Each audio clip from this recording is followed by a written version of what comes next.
Hello friends, Radhe Radhe. आप सभी को वट सावित्री व्रत की बहुत बहुत शुभकामनाएं। आज की वीडियो में हम जानेंगे वट सावित्री व्रत की संपूर्ण पूजा विधि।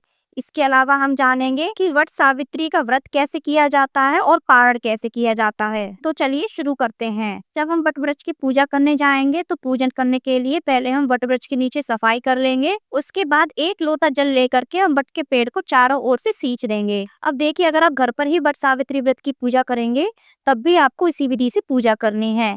पूजा विधि बिल्कुल सेम रहेगी। अब जिस स्थान पर हम पूजा करेंगे उसको जल का छींटा दे करके थोड़ा सा पवित्र कर लेंगे और पूजन शुरू करने से पहले एक बरगद का पत्ता आप अपने बालों में लगा लें या फिर आप अपने गले में भी पहन सकते हैं। इसे गहना बोला जाता है। बरगद के पत्ते के गहने को पहन करके ही वट सावित्री व्रत की पूजा की जाती है। अब देखिए, सबसे पहले किसी भी पूजा में गौरी गणेश जी की पूजा की जाती है। गौरी गणेश जी आप चाहे तो मिट्टी से बना सकते हैं या फिर आप सुपारी से भी बना सकते हैं। अगर आप घर से बना करके नहीं लाए हैं तो पेड़ के आसपास की जो मिट्टी होती है उनसे भी आप तुरंत के तुरंत गौरी गणेश जी बना करके पूजा कर सकते हैं। तो आसन देने के लिए मैंने बरगद के पत्ते का यूज किया है। आप अक्षत या फिर पुष्पों का भी आसन दे सकते हैं। पूजन करने से पहले हम गंगा जल का छींटा दे करके उनको भाव रूप से स्नान करवा लेंगे। फिर रोली और अक्षत से हम गौरी गणेश जी का पूजन करेंगे। फ्रेंड्स, वट सावित्री का पूजन हर क्षेत्र और राज्य के अनुसार अलग अलग तरीके से किया जाता है, लेकिन उद्देश्य सभी का एक होता है, अपने पति की दीर्घ आयु, अच्छा स्वास्थ्य और सुख समृद्धि। ऐसी कामना करते हुए सभी सुहागिन महिलाएं इस व्रत को करती हैं। इसके बाद हमने गौरी गणेश जी को मौली अर्पित की है। अगर आप गणेश जी के लिए जनेऊ ले गए हैं तो जनेऊ जरूर अर्पित करें। इसके बाद अक्षत या फिर फूलों का आसन देते हुए हम शुद्ध देसी घी का दीप प्रज्वलित कर लेंगे। अब देखिए, यह दीपक हम घर पर नहीं ले जाएंगे वापस, इसलिए आप घर से हो सके तो मिट्टी का दीपक बना करके लाएं। तो दीप प्रज्वलित करने के बाद हम गौरी गणेश जी को पुष्प अर्पित कर देंगे और जो दीप प्रज्वलित किया है उसका भी हम पूजन कर देंगे। और अगर आपने कहानी की पुस्तक भी पूजा में रखी है तो आपको कहानी की पुस्तक का भी पूजन करना चाहिए। फ्रेंड्स, वट सावित्री व्रत की पूजा पूरे 16 श्रृंगार करके ही करनी चाहिए।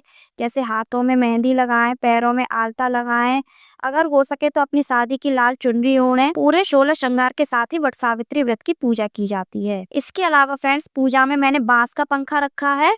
अगर आपको बांस का पंखा नहीं मिलता है तो आप कोई भी हाथ वाला पंखा बाजार से खरीद सकते हैं और उनको पूजा में रख सकते हैं। इस पंखे से वट वृक्ष को हवा करते हैं। अब फ्रेंड्स, हमने आटा और हल्दी मिलाकर के ऐपन बनाया है। इस ऐपन से हम वट वृक्ष पर थापे लगाएंगे। तो आप 5 या फिर 7 थापे लगा सकते हैं। कुछ लोग यहाँ पर ऐपन से सत्यवान जी और सावित्री बनाते हैं और फिर उनका पूजन करते हैं। हमने पेड़ पर 5 बार थापे लगाए हैं। उन पर हम रोली का तिलक लगा करके अक्षत अर्पित करके पूजन कर देंगे। पंखे का भी हम इसी तरह से रोली और अक्षत से पूजन कर देंगे। बहुत सी जगहों पर यह ऐपन चावल के आटे में हल्दी मिला करके बनाया जाता है। वट सावित्री का व्रत सबसे पहले माता सावित्री ने किया था अपने पति की लंबी उम्र के लिए, क्योंकि उनके पति की आयु बहुत कम थी और वट सावित्री व्रत करके उन्होंने अपने पति के प्राण यमराज जी से बचाए थे। तभी से सभी सुहागिन महिलाएं वट सावित्री का व्रत अपने पति की दीर्घ आयु के लिए और अच्छे स्वास्थ्य के लिए करती हैं। आज देखिए फ्रेंड्स, मैंने यहाँ पर पीला जनेऊ लिया है जो कि मैं वट वृक्ष को अर्पित करूंगी। जनेऊ नहीं है तो आप मौली भी अर्पित कर सकते हैं। अगर आपके पास पीला जनेऊ नहीं है तो आप सफेद जनेऊ को हल्दी में कलर करके पीला कर सकते हैं और फिर वट वृक्ष को अर्पित कर सकते हैं। इसके बाद हम वट वृक्ष को पुष्प अर्पित कर देंगे। अगर आप माला ले गए हैं तो आप माला भी अर्पित कर सकते हैं। इसके अलावा वट सावित्री की पूजा में भींगे हुए काले चने का विशेष महत्व होता है। भींगे हुए काले चने वट वृक्ष को अर्पित किए जाते हैं, साथ में गौरी गणेश जी को भी अर्पित किए जाते हैं। अब वट वृक्ष को हम धूप दिखाएंगे और फिर भोग लगाएंगे। तो भोग में आपके यहाँ जो भी भोग बनता है आप वट सावित्री की पूजा में वट वृक्ष को अर्पित कर सकते हैं। सभी राज्य, क्षेत्र और परंपरा के अनुसार यह भोग अलग अलग हो सकता है। वैसे तो वट सावित्री की पूजा में ज्यादातर मीठे गुलगुले, मीठी पूरी या फिर मीठे आटे के बरगद बनाए जाते हैं, उनका भोग लगाया जाता है। मैंने मीठे बरगद का भोग लगाया है, जो कि बरगद के पेड़ पर जो फल बनते हैं उन्हीं के आकार जैसे बनाए जाते हैं। इसके अलावा आप किसी भी ऋतुफल का भोग लगा सकते हैं। फलों की संख्या आप 5 फलों का भोग भी लगा सकते हैं या फिर आप किसी एक फल का भी भोग लगा सकते हैं। इसके बाद सावित्री माता को हम कुछ सुहाग का सामान और कोई वस्त्र अर्पित करेंगे। वस्त्र अर्पित करने का सामर्थ्य नहीं है तो आप सुहाग के सामान के साथ में रूमाल या फिर ब्लाउज का पीस भी भेंट कर सकते हैं। बाद में इसका क्या किया जाएगा वो भी मैं आपको आगे वीडियो में बताऊंगी। अब देखिए फ्रेंड्स, वट सावित्री की पूजा में माता गौरी को सिंदूर दान करने का विशेष महत्व माना जाता है।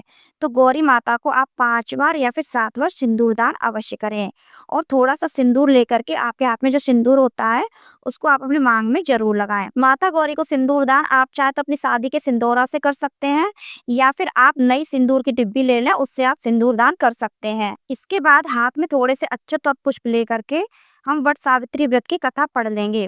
अगर आपके साथ और भी लोग पूजा कर रहे हैं तो आप चाहे तो उनसे कहानी सुन भी सकते हैं। कहानी का वीडियो आपको मेरे चैनल पर अलग से मिल जाएगा। तो हाथ में जो अक्षत और पुष्प है, कहानी पूरी हो जाने के बाद उनको हम वट वृक्ष को अर्पित कर देंगे। इसके बाद हम वट वृक्ष की फेरी लगाएंगे। आप चाहे तो फेरी लगाने के बाद भी कहानी सुन सकते हैं या फिर आप पहले भी सुन सकते हैं। फेरी लगाने के लिए हम कच्चे सूत का प्रयोग करते हैं। अगर आपके पास कच्चा सूत नहीं है तो आप मौली से भी फेरी लगा सकते हैं। इस तरह से कच्चे सूत को या फिर मौली को हम पेड़ के तने में फंसा देंगे और परिक्रमा लगाएंगे। कुछ लोग काले चने हाथ में लेकर के परिक्रमा लगाते हैं और जब एक परिक्रमा पूरी हो जाती है तो एक काला चना हम पेड़ को अर्पित कर देते हैं। इस प्रकार से फेरी गिनने में सहायता मिलती है। आप चाहे तो फेरी 7 लगा सकते हैं या फिर आप 108 की संख्या में भी वटवृक्ष की फेरी लगा सकते हैं। वटवृक्ष की फेरी लगाते समय हमें अपने मन में पति की दीर्घायु, अच्छे स्वास्थ्य की कामना करनी चाहिए, उनकी सुख समृद्धि की कामना करनी चाहिए। इसके साथ ही आप चाहे तो वटवृक्ष की फेरी पीले धागे की जो रील आती है आप उससे भी लगा सकते हैं। और फ्रेंड्स ध्यान रखें, जब फेरी पूरी हो जाए तो धागा तोड़ा नहीं जाता है, बची हुई रील को वहीं छोड़ दिया जाता है। इसके अलावा अगर आपका फेरी लगाते समय धागा खत्म हो जाता है तो आप घबराएं नहीं, वहीं से जहाँ पे आपका धागा खत्म हुआ है वहीं से आप नया धागा जोड़ करके फेरी अपनी कंप्लीट कर सकते हैं। लेकिन कोशिश करें आप मोटी रील ले जाएं या फिर कच्चा सूत या फिर मौली आप ज्यादा मात्रा में ले जाएं, जिससे कि फेरी लगाते समय कम ना पड़े। इस प्रकार से हम 7 फेरी लगा लेंगे। 7 फेरी हो जाने के बाद जो बचा हुआ कच्चा सूत होता है उसको हम वहीं छोड़ देंगे। अब फेरी हो जाने के बाद हम वटवृक्ष के चरण स्पर्श कर लेंगे और आरती करेंगे। तो सबसे पहले गणेश जी की आरती करेंगे, उसके बाद हम वटवृक्ष की आरती करेंगे। आरती आपने जो दीपक प्रज्वलित किया है उससे भी कर सकते हैं या फिर आप अलग से कपूर आरती भी कर सकते हैं। आरती हो जाने के बाद आरती के चारों ओर जल घुमाएंगे, सभी के चरण स्पर्श करेंगे। पूजा में हम अपनी सामर्थ्य के अनुसार दक्षिणा अर्पित करेंगे। इसके बाद हम वटवृक्ष की अच्छे से सेवा करेंगे, खूब हाथ पैर दबाएंगे, गले लगाएंगे। फ्रेंड्स वट सावित्री की पूजा में वटवृक्ष को गले भी लगाया जाता है। उसके बाद पूजा में हमसे जो भी गलती हुई हो या फिर भूल चूक हुई हो उसके लिए हम क्षमा याचना मांगेंगे। अपने पति की दीर्घायु, अच्छे स्वास्थ्य और सुख समृद्धि की कामना करेंगे। और फ्रेंड्स वट सावित्री की पूजा में सेवा करते समय आप वट वृक्ष को बांस के पंखे से हवा जरूर करें। जो पंखा हमने पूजा में रखा था उसी से हवा की जाती है। 2 पंखे लिए जाते, एक पंखे से वट वृक्ष की हवा की जाती है और एक पंखा घर ले जाया जाता है। उससे हम अपने पति की सेवा करते हैं, उनको हवा करते हैं। जब हमारी पूजा संपन्न हो जाती है तो हमें गौरी माता से अपनी चुनरी लेकर के हाथ में उनसे सुहाग जरूर लेना चाहिए और अपनी मांग में लगाना चाहिए। आप चाहे तो थोड़ा सा सिंदूर अपने सिंदूरा में डाल सकते हैं, बाद में भी यूज कर सकते हैं। अब देखिए पूजा के बाद इस सामग्री का क्या किया जाएगा। तो आपने जो भी भोग प्रसाद चढ़ाया है आप चाहे तो सभी को प्रसाद रूप में वितरित कर सकते हैं वहीं पर, या फिर आप किसी गरीब को भी दान कर सकते हैं या फिर ब्राह्मण महिला को भी दान कर सकते हैं। आपने जो दान का सामान निकाला है आप उसको अपने सास, ननद या फिर जेठानी को दे सकते हैं। सास, ननद या फिर जेठानी ना हो तो आप किसी ब्राह्मण महिला को भी दे सकते हैं। ध्यान रखें उस पर दक्षिणा जरूर रखें तभी दान करें। फ्रेंड्स ध्यान रखें आपने जो भी भोग प्रसाद चढ़ाया है उसमें से थोड़ा सा भोग प्रसाद अपने घर पर भी लाएं ताकि आप अपने घर में भी सभी को वितरित कर सकें और स्वयं भी ग्रहण कर सकें। इसके अलावा फ्रेंड्स पंखा हमें वहीं पर छोड़कर आना है या फिर आप अपनी सास, ननद, जेठानी जिसको भी आप दान कर रहे हैं उनको आप दान के साथ में यह पंखा दान कर सकते हैं। अब देखिए फ्रेंड्स वट सावित्री का व्रत कैसे किया जाता है। तो कुछ लोग तो पूरे दिन व्रत करते हैं, फलाहार खा करके करते हैं। कुछ लोग पूजन हो जाने तक इस व्रत को करते हैं। तो आप चाहे तो निर्जल रह करके पूजन हो जाने तक आप इस व्रत को कर सकते हैं और पूजन हो जाने के बाद इस व्रत का पारण कर सकते हैं। अगर आप निर्जल नहीं रह सकते हैं पूजन हो जाने तक तो आप सुबह चाय पानी पी सकते हैं और फिर पूजा हो जाने के बाद अपने व्रत का पारण कर सकते हैं।